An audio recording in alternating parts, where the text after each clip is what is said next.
You are listening to the Horse Radio Network, part of the Equine Network family. This is episode 228 of Horsemanship Radio, brought to you by Hands On Gloves, the all-in-one revolutionary bathing grooming gloves. Horsemanship Radio is a part of the family of the Horse Radio Network. Today, Jen and I have some highly effective people on.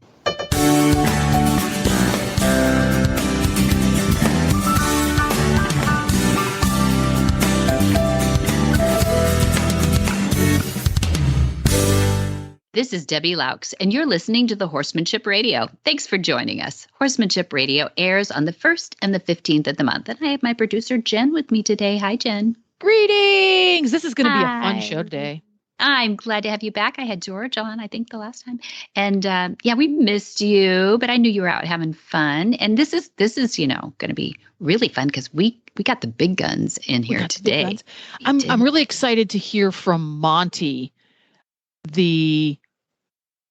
Was it Horse Sense and Learn? No, it was Monty Special Training. Monty Special Training. He's going to talk a little bit about the most recent Monty Special Training, and I'm really curious to hear about what he talk about the horses that went through it, because that's your favorite part. It's my favorite, and I love to listen to him talk about the horses because the emotion comes through his voice so beautifully. I know. The ones that are nudgy and the ones that were super, super relieved to find someone they could trust. And you could hear that in his voice. That's my favorite part. Yeah, it's true. He said something today. I've never heard him. I was going to tell him this after the interview. I want to go ask him about it, but it was kind of cool. This is how horsey Monty is. Okay. How horsey is he? He's so horsey that he said, when you look that horse in the eye, and I thought that was so interesting because when we talk about people, we say, look them in the eyes, plural, right? But when you look at a horse, you can't really look at their eye in a plural sense. Good point. Right? And That's a very interesting point. He just lives it, you guys. He just lives it. He is more horse than human. We joke about it a lot, but I'm telling you, I live with the guy. We do. We all live on the same farm. And he never ceases to amaze me about how in tune he gets with each one of these horses. And he's absolutely right. In this interview, you'll hear it. We just recorded it, so we're coming back and listening to it fresh here now. But you'll hear how much diversity is in each horse, but how much he can drill down on each horse and get to know them so well. And we're talking in a matter of 10 minutes, maybe, and of course, if a join up is 5 minutes, really. A good join up takes him only 4 or 5 minutes, even with we do an orientation first, and then he goes into the actual movement of a join up. And if you don't know what that is, you should go to MontyRobertsUniversity.com and look and feel what join up is, because he will talk about it in this interview. Yes, it's really cool. And again, like you said, zip on over to MontyRoberts.com and take in some of the videos over there if you're not familiar with the process, and really turn your earbuds up and try to find a place where you can focus on what he's saying when you listen to this interview, because the emotion is my absolute favorite part. And then, of course, we're going to chat a little bit with Sean, highly effective person. And it's fascinating how he's been able to combine Monty's methods, which have been shown to help people with emotional difficulties so much, and how he's combined that with his effective habits. It's neat how they go together. So let's get it started right after we hear from Hands On Gloves, our title sponsor. Hi, I'm Monty Roberts.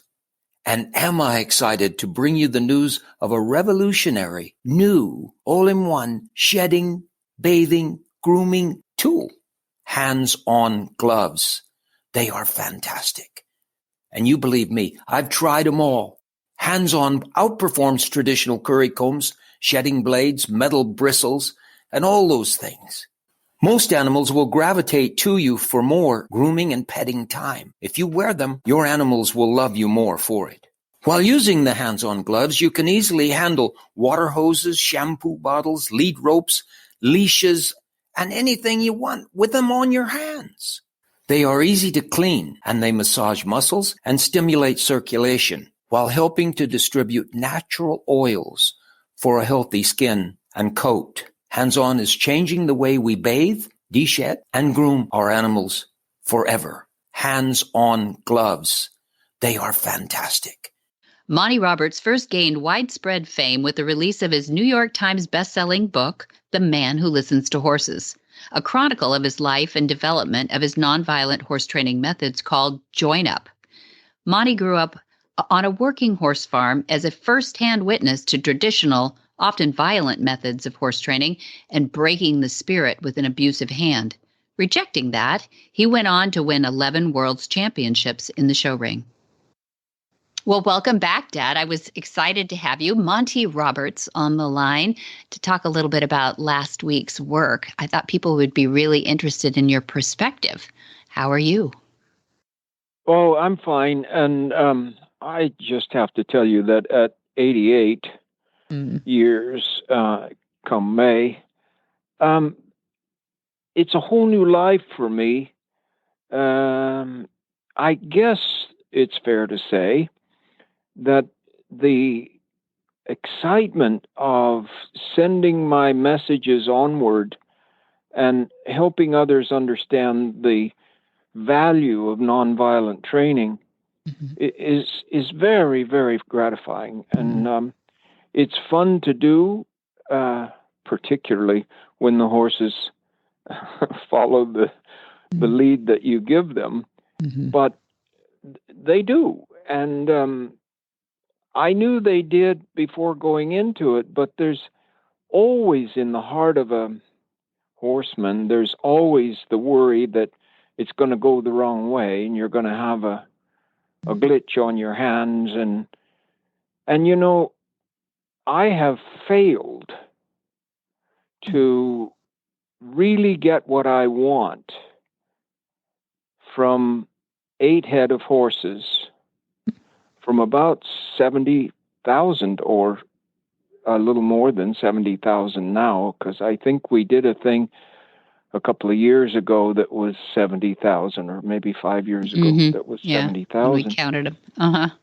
Yeah, you know, a lot of it's estimated, but it's pretty darn close, I think, to 70,000. And there's 8 of them that I said, forget it. I can't get it. Horses that came to me with serious backward problems. Almost all of the 8, well, I guess I can fairly say all of the 8, had been destroyed by human beings. And then I couldn't turn it around. And they were dangerous. They were dangerous to themselves as well as to the people around them. Yeah, fair enough. Yeah, fair enough. I mean, we can only push the flight animals so far before they give up on humans. They're pretty generous, though. Well, if only 8 of them failed to make the grade, that's a pretty high percentage, huh? Yeah, it's a pretty high percentage. And the fact that you remember that there's 8 tells me a lot about failure for you. Not only that you don't have a lot, but also that you learned from it, too. And I think that must be, you're very patient with us, because not everybody can claim to have 86 years or so of experience. Let's make it 85 or so. 85 years of experience in the horse industry. It's just not a lot of people can match that. So to be fair, people shouldn't be too hard on themselves. But you're very patient with us to watch the same mistakes being made over and over again with students.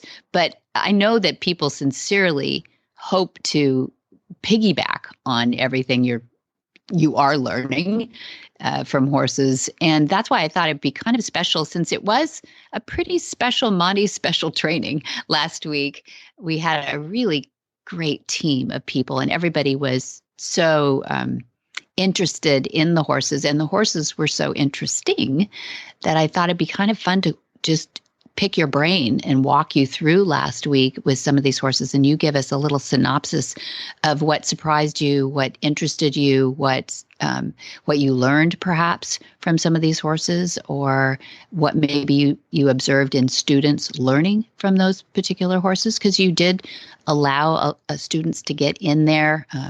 Mostly it was our interns or advanced students, but in the round pen and do some of the work. And it was fun to have Barrett out This is the young man who works with Jamie Jennings, your instructor, a very great instructor in Oklahoma. And she has taken on a young man named Barrett Jessen for the last couple of years, AKA Farm Boy, on her show, Horses in the Morning, when she talks about Barrett's talents and abilities. He's come a long way, and we were fortunate to have him out for a week to ride for you, too. Yeah, that was fun. And then you had some young ladies that one that rode for me and others that handled horses. And of course, Jonathan is on our team here, and James Courier is on our team here. And there was a nice group. But stop and think for a minute. Here comes Debbie, and Debbie says, you're going to have a Monty special training.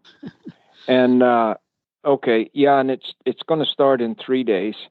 And here's what we have. We have a thoroughbred mare that people were playing polo with, and she's so crazy that they just gave her to me because they went on to another place to play polo. Yeah. And they didn't want to take her. And they said, she's absolutely crazy and there's no chance to get her right. So I have to think about that one. And then here comes another one you can't clip. You turn clippers on and he goes up the walls. Yeah. And here comes one that's 12 hands and never has had a saddle on, never ridden. Little Maple. Little Maple. And you stop and you think, ooh, am I going to run into something here?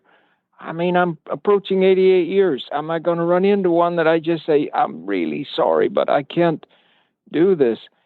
And then you start reading them and talking to them in your mind, and they start coming back to you.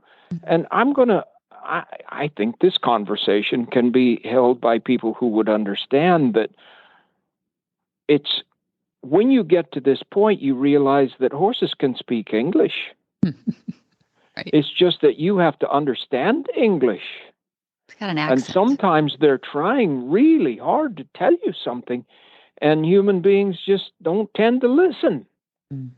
And I to start a story like this, I have to tell one of the 8 that I've had that I turned back and said no more. That filly was in Newmarket, England, and she went in the starting gate, and then she would try to kill herself in the starting gate. And this trainer had a daughter about 16 years old that wanted to be a jockey. So he had the daughter on this horse, and she had been in the hospital twice before I got there with injuries that she had when the horse went crazy in the starting gate. And so I stopped and looked at this family, and I said, tell me about this horse. How did she get this bad? And I'm watching horrible activity. How did she get this bad? And it's, I don't know. If she goes in and we get her closed in, we put ear twitches on her and we get her in there, and then she'll drop down and crawl under the gate in front and break the gate open, and she kicks the back out of the thing and so forth and so on. And so I start fooling around with her there. And she squarely looked at me and spoke in perfect English with an English accent. No way. And she said, these people are crazy. I don't want to do anything for them. I'll kill myself before I do anything for them. And I start looking at her and going around her, and I was trying to get her to relax and walk up to the starting gate. She wouldn't go anywhere near it. And I looked, and she had huge scars down the back of her legs, her hind legs. And I said, what in the world happened here? Is this from kicking the back out of the thing? No, he said, the trainer said, that'd be me. And I said, what do you mean? That'd be you? Well, he said, she wouldn't go, so we tied her to the front of the gate with ropes coming through from left and right. And then I got behind her with my Range Rover. And I pushed her into the starting gate with my Range Rover, and she kicked the front end out of it and scarred up her hind legs. And the daughter was in the hospital at the time. The daughter later became a very, very good jockey. But can you imagine coming through that with this attitude? And I couldn't do the mare. So then we go to this weekend where any one of these, could, if you made mistakes, be very difficult. Mm-hmm. Yeah, I think each one had a different story to tell. Bonita, that was the polo mare. She probably was super sensitive and great. I mean, she was very athletic, and I think you were pleased the way she traveled in the round pen, the way she traveled over the ground, and so there was really no reason for her to be anything but a great part of the string of polo fillies. But something threw her away at the end. And, people say, oh, Monty, they don't do that anymore. People don't allow that. They maybe they do it in hiding, but they can't do it in the public. People wouldn't put up with that stuff anymore. Is that true? Yeah, it's true. And this mare had been beaten half to death. She was so afraid of people. It was unbelievable. But do you think people still do that publicly, openly, or is that something No. This is teams that they bring from Argentina, teams of what they call breakers. And I couldn't get near her in the round pen, and it normally takes me about 4 minutes to do join up with the horse. And I'm in there for 30 or 40 minutes, and she's just trembling all over and won't let me get near her. And I don't need to be told. She's telling me in English. They beat me up, and you have two legs and eyes on the front of your head, and you're going to beat me up too. Sure. And so anyway, she was horrible. And when she decided to join up, she was locked on like love indeed. It was incredible. And when she was locked on and I could walk away and she could follow me, she started to settle. And I think she clearly said, wow, some human beings can be okay. And I think the lady that owns her will get along with her now and will be fine. I think the lady is very aware of what happened to her before. And this team of breakers just said, you keep her, we never want to see her again. And they drove out with their load of horses. Yep, because they're expendable. But that's what they say. They've got enough of them. But yeah, so not just to pick on polo. So we've picked on thoroughbreds and polo now at this point, starting it. But I think it happens in every discipline with a percentage of people that are, don't treat the animals as if they're sentient beings, but they treat them as if they're, I don't know, a sport, I suppose. But it's fair to also say to people that don't realize this particular story that Adolfo Cambiaso is the number one polo player in the world, and he brought 8 of his breakers here, put 20 horses in my field, and they have changed the face of polo completely. Yeah. And those breakers from Argentina no longer, the ones that know about it, no longer use those same techniques. Right. This particular mare didn't happen to be with one of our side of this situation. Yeah, the good part of that is at the highest level, you've been able to affect the decent trainer at the highest level. And isn't that better? Let that trickle down happen if trainers will start sharing more of their concepts. And I think they do. I think media has improved that. Isn't it amazing, Debbie, that I took Ron Rawls on at 38 years of age, and he's the only person to win the world's greatest horsemanship contest, which is held with Western horses and cutting horses and rein cow horses. In Fort Worth, Texas. They have to rope on them and everything. And he won it 3 times, the world's championship 3 times.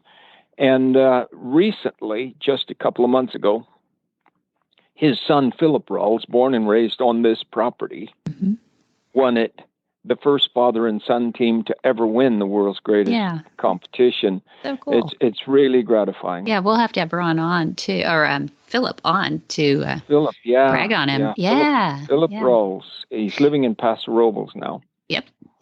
Big big time for California too. So another, I guess, fun little segue we had some brand new little Gruya Mustangs that came in from a sanctuary and from a band of, I think it's in the Choctaw Indian area, but they were brought in to preserve this particular breed because they're unusual color and they're tiny little things, but they're pretty sweet. But boy, they were prepared to preserve their lives, let's say. Wild times 10. Wow. They were really wild. Man. But it was good for people to see how wild. I don't think people understand the power of the survival mechanisms inside of a Mustang. I know we talk about it a lot, but if people ever get out to gentling wild horse courses, I'm finding a trend, Dad. A lot of people are trying to choose between, do they want to go through the introductory course of horsemanship here first in a certification series, or do they want to go through gentling? And more people are choosing the gentling, which is, I don't even think they know how wise that is because you get in there safely with these wild horses because of your facility. The facility is so safe that you can actually touch wild horses in a safe environment. And I don't even want to explain how that works because people should come see what that looks like. But we got to play with a couple of, they're probably sisters. They're the same year born. They look very much alike. They probably had one stallion. What'd you think of them? Oh, they were so wild. It was unbelievable. They were a good lesson to people on, as you said, how wild horses can be. And remember that they believe they're going to die anytime if they don't take charge. And, my facility is safe for students like that, but I'm not so sure that it isn't better for them to go through the introductory course first and kind of get an idea so it isn't such a shock, because I think those people were sitting there with the pulse rate of 120 as these babies decided that they were going to try to tear down my whole pen and everything, and they were just little small guys. They couldn't do it, but they could sure hurt a person, Oh yeah. And and so that was good, but it was scary. Yeah. And but when we had you say another that, little one, Debbie. We did. Well, Maple, talk about Maple. What a sweet, so she's a rescue out of a kill pen at 4 or 5 months, pretty young, that this mother and daughter team brought them from the desert. They live out in the Hesperia area, and they trailered her here and fed her and cleaned her stall all week. Just, she's just a pet for them, love them, but they didn't know what to do next. And they've just worked for a couple of years now to gentle this little filly, and she hadn't gotten very far, but she could lead and she was kind. But tell us what you found in her. Well, I found a wild little horse that they had gentled, as Debbie suggested, very efficiently. And she would lead and stuff, but she was typically a wild horse. And if you made the wrong move, she would take charge and get away, flight animal.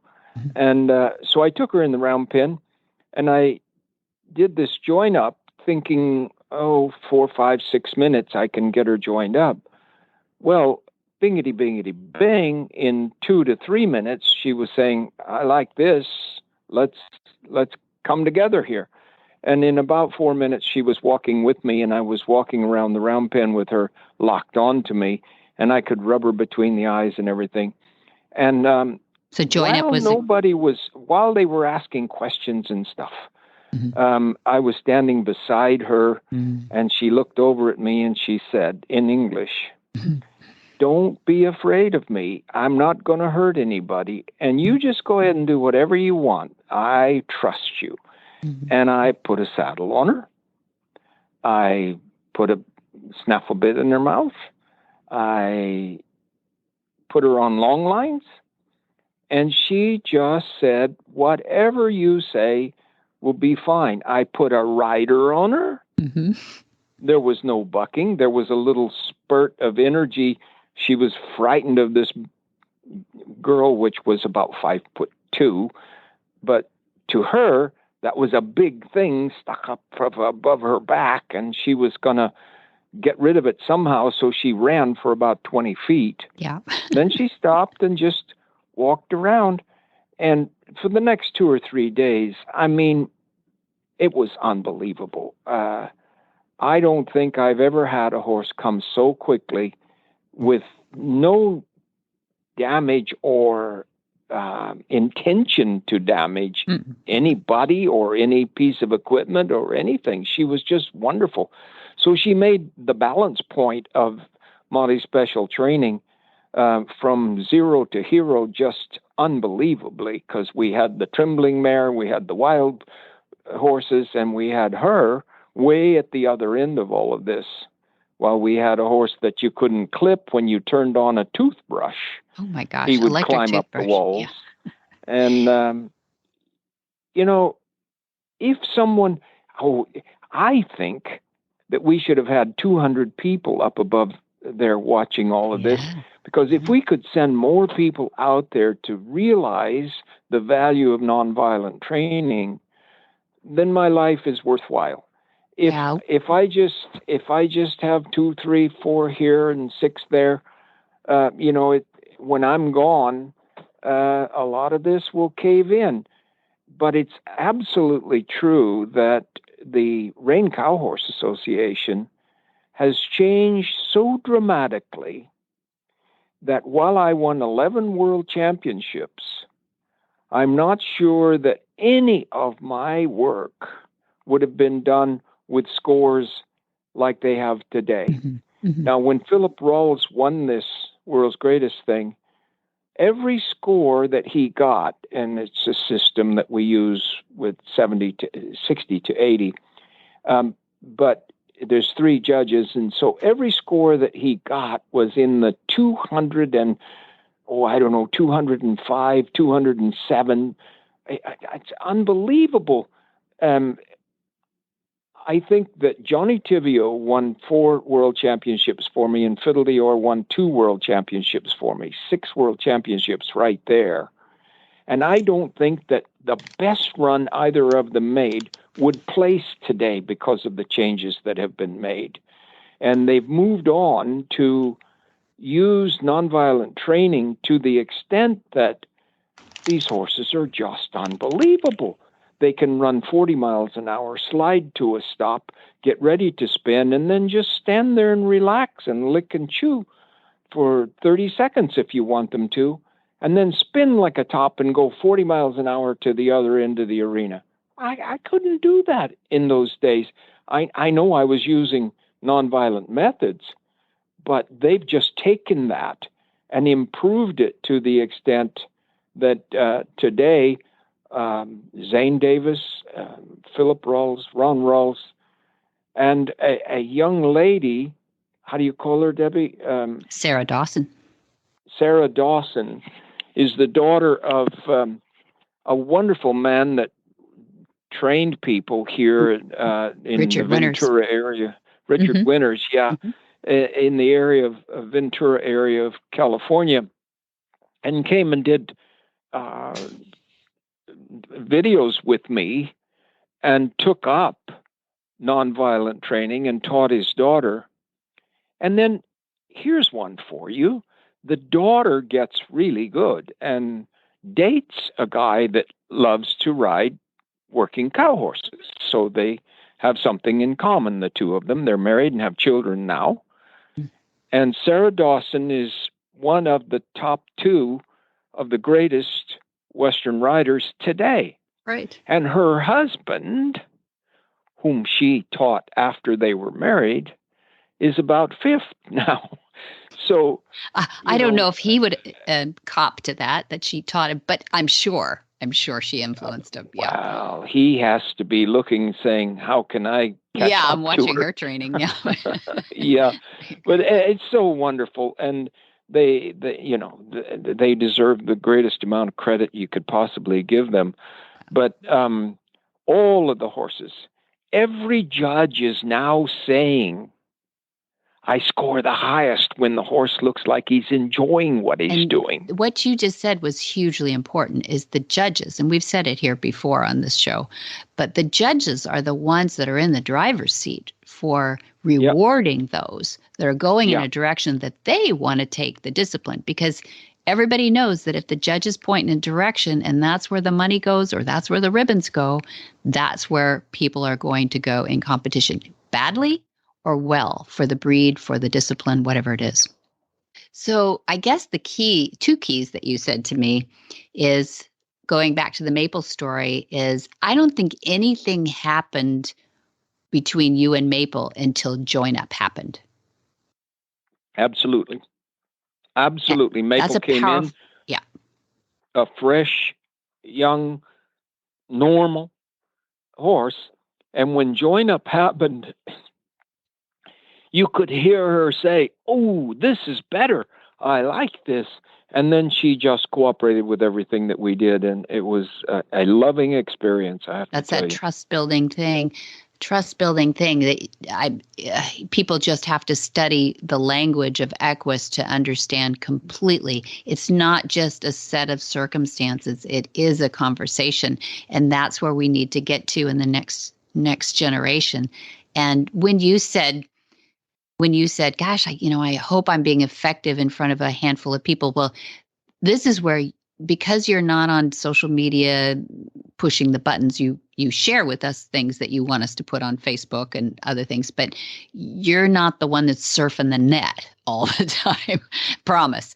I know you don't turn computers off or on, but the media now will see, because people have access to your online university, Equus Online University or MontyRobertsUniversity.com, thousands and thousands of people a week see those lessons. So you don't see them, but they're out there and they're changing horses. And I just got a text this morning from Sarah Neer. We've had Sarah Neer on this show before, and people might know her from her New York Times bestseller called Horse Crazy. It's a book she wrote about horses in her life and a lot of different things, but there is a whole chapter called Benediction that was reprinted in the New York Times. And my point is that I was thinking of her this morning. She had brought you a little gift of this little wooden horse that we keep in the kitchen, and I took a little photo of it and I sent it to her, not knowing what she was doing today. And she quickly texted back. She said, "I'm on safari in South Africa right now, and it's amazing. Everybody knows Monty that I meet, and they know him by one name, just Monty, like Madonna and Cher." which is so cute. I'm sure Sarah was very excited about that too. But it's cute because I don't know that you know how pervasive you are. But here's the trick. They might know you, and they might know you to be kind and gentle to horses, but do they really know the depth of your concepts? And that's what I hope people will really get to know and study deeply so that they own it too. Yeah, that's for sure. And that's why I'm working so hard. And there is a God in heaven, and that guide up there is keeping me here for a reason. I don't have any relatives that got this old, but I'm being kept around, and I'm still more useful than it would be if they put me in a box right away. So right. I'm really trying, and I have some serious health problems, and it won't be long. But that's okay. I got 88 of them behind me, and yeah, that's right. I just want to keep hurrying and get as much as I can get done, because when I look those horses in an eye, they need me. They really need me, and the world needs to get better. And wouldn't it be nice if Join Up would move over into the human world, and we would start to recognize people in a more compassionate way than what we're doing politically right now in the world. China's going to do this, and Russia's going to do that, and we're going to do this to keep them from doing that. And we're arguing and fighting, even in our own population against one another for the silliest reasons. And compromise is the greatest word we could ever have. And if they would sit down and say, let's meet in the middle somewhere and figure out what's best for everybody, that's what you have to do with horses. And the horses could teach us so much. God is trying to teach us, but we're not easy. Yeah. The world needs join up. The world needs join up. Do you know the first guy to do it, to show it to the people? I didn't do that first. There was a guy going around, I can't think of his name now, but he called it hook on. Mm-hmm. And he just came across this. He didn't know about how I do join up, but his work was such that horses would hook on to him. And then he would walk away and they would follow him, and he didn't know why. And he died early and didn't get to pass it on that much. But at the same time, he would rope them and tie them down and all that kind of stuff, not knowing that the hook-on thing was the most important thing that he did.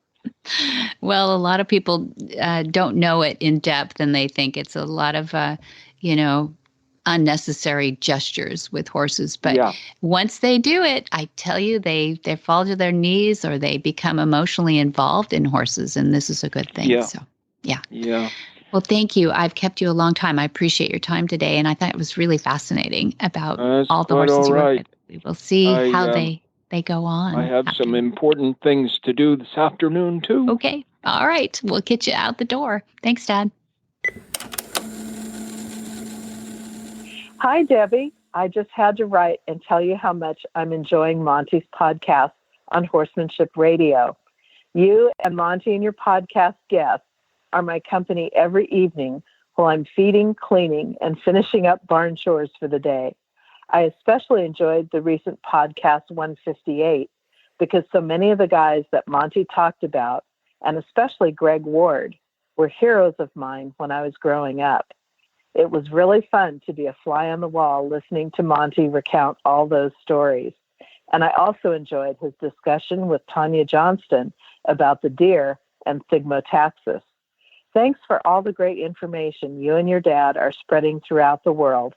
And thanks for making the time doing my barn chores no chore at all. All the best, Nan Meek.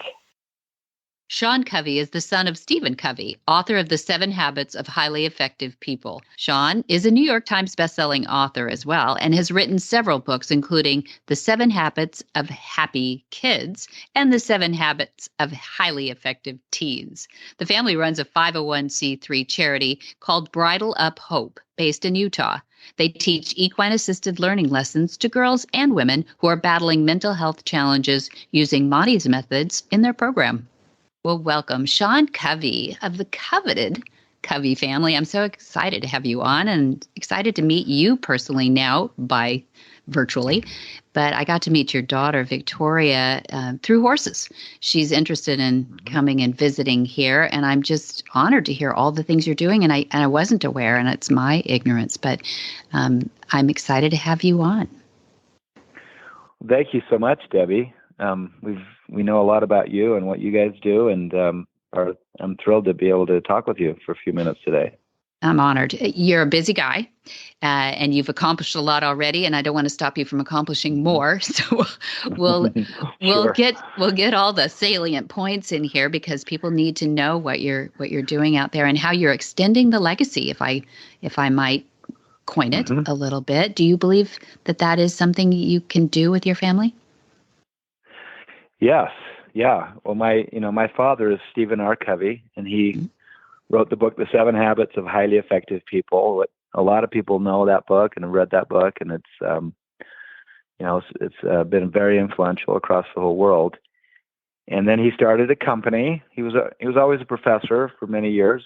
That was he loved teaching, but then he thought, I want to take these ideas to the world. So he started a company called Franklin Covey. It was Covey Leadership at first, then it just merged and became Franklin Covey.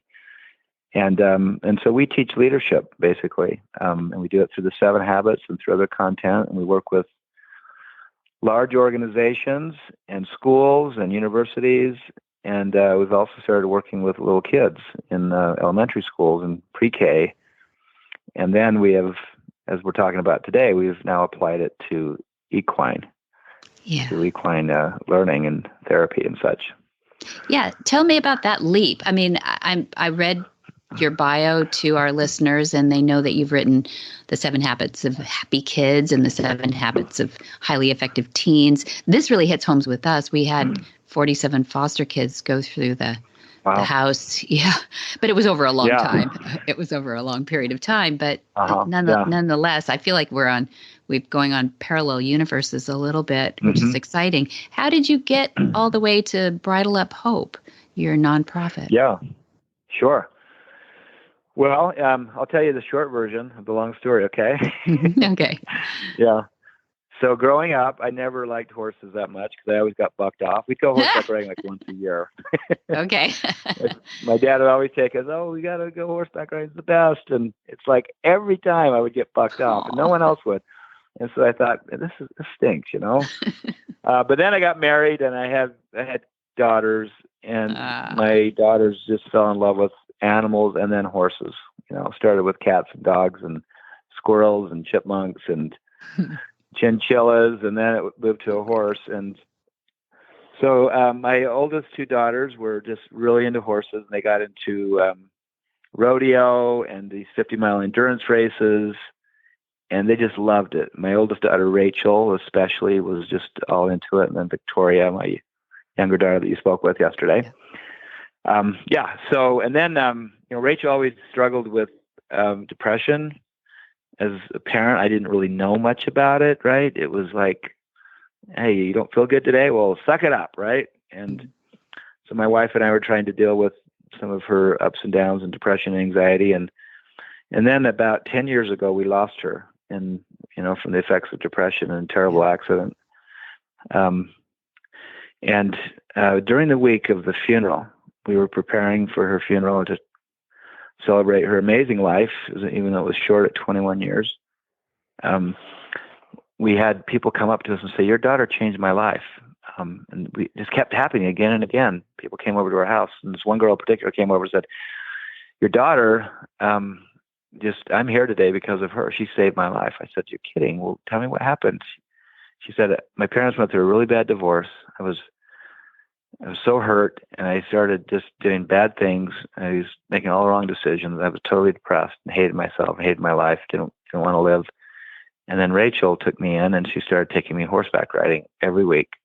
She'd take her horse, I'd take she had 2 horses, and I'd take the other one, go up in the mountains. And she said, being in nature and being on a horse, not having my cell phone with me, and doing these 2-hour long rides, it got into me, and it like changed me. And I just started seeing clearly about what I was doing. And I turned on the switch and went a different direction. And now I'm in a really great spot. And just want you to know your daughter did that for me. And so right then this idea was born. I thought, wow, that's amazing. Rachel would want to continue doing this.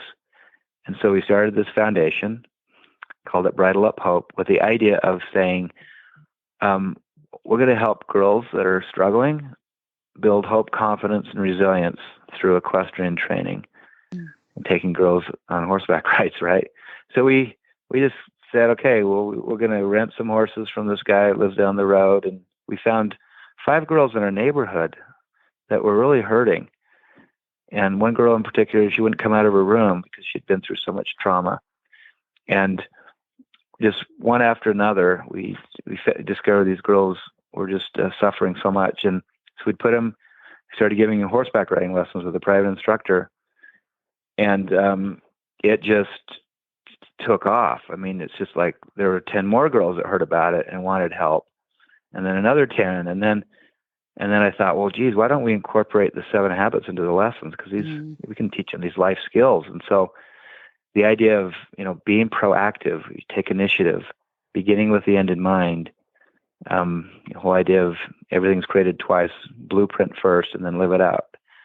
Think win-win, right? Mutual benefit. I want you to win. I want to win too. We can both succeed together. These principles, we started just enveloping them into the horseback riding lesson, right? Just kind of seamlessly, like you're going on a ride and maybe it's the fourth lesson, and then the instructor might pause for a minute and say, hey, did you feel that? For the first time, the horse felt you were in charge. Could you feel the difference? What does that feel like to you? You can do the same thing in your life, right? That's called taking initiative. That's being proactive. Do you see the difference it makes? And do you see how the horse responds differently? And other people will respond differently also if you start acting that way. So that's how we'd incorporate the lessons, just kind of naturally and seamlessly, the habits incorporated into the lessons. And then we thought, we're going to have the girls help take care of the horses so they love them more and are more appreciative. So we added service to it, where they come to a private lesson every week, and then they come another time to come and feed the horses, groom the horses, muck out a stall.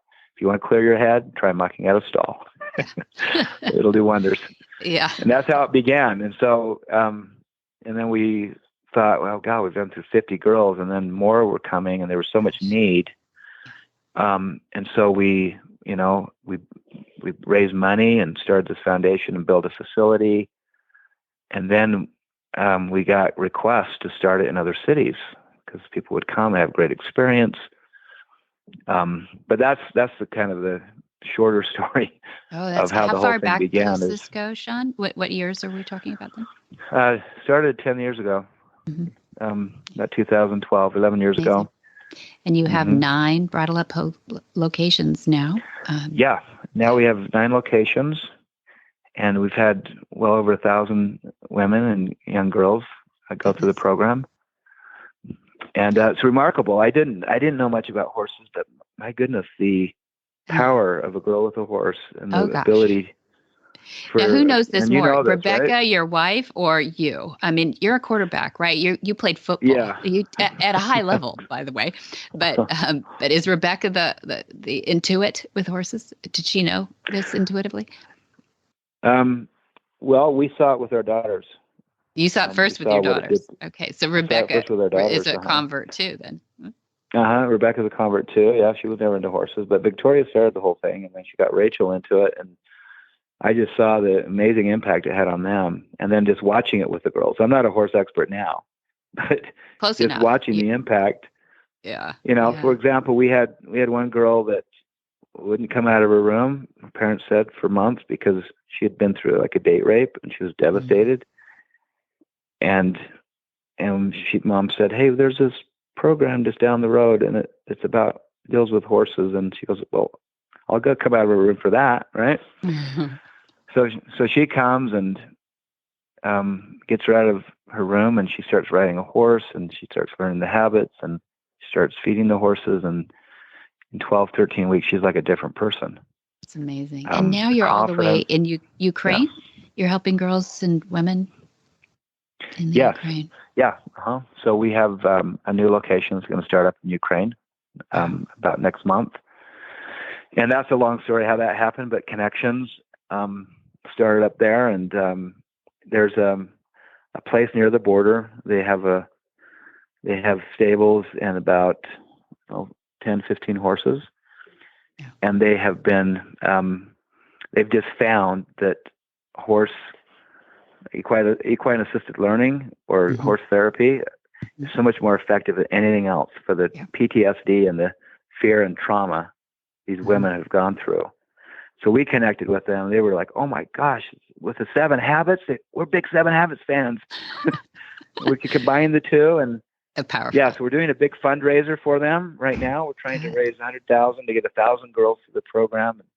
That's awesome. The women, the focus is on young women, but we also do older women. We do all women. But we have a program especially for young women, 12 to 25. And it's 14 private lessons. Each lesson is scripted, incorporating the habits. And it goes, for 4 to 6 months for a person to complete the 14 lessons. Okay. And then they can continue to come back if they do additional service at the barn. And so we keep them, a lot of times the girls will come and they'll be with us for years, right? Because they continue to come back and feed the horses and earn lessons. that kind of thing. Your website is bridleuphope.org. And, where did Victoria's, when I first got on the phone with her, we were focused on the movement and getting a couple of people from your staff here for our event in June. But she started telling me about you. And I said, oh my gosh, I've got to interview you about this. The way you're taking your family's direction is fabulous. But where did Monty work into this? I can't remember that part of the story.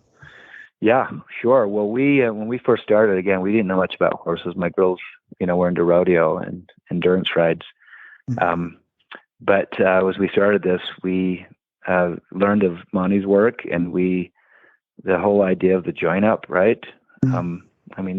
So Monty's famous at Bridle Up Hope that's nice. because it's the foundation of what we do with the join ups and getting people to connect with the horse. And I took my my business team to do join ups the other day.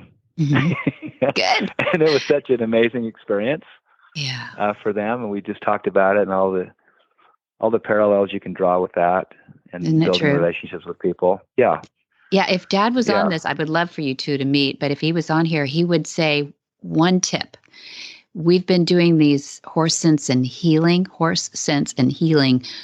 I would call them weekends. Some people call them courses or clinics, but I think they're just experiences, and they're for veterans with post-traumatic stress.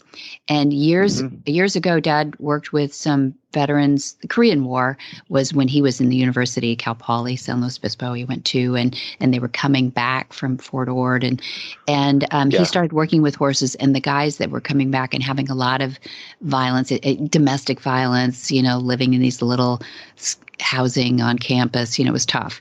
And he pointed out to them that way back then there was post PTSD.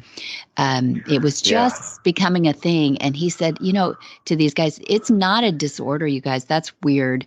You didn't go into the service with a disorder. So how is it that you're coming? No, it's an injury. So we've since then, when we started the program, we called it from the get-go PTSI.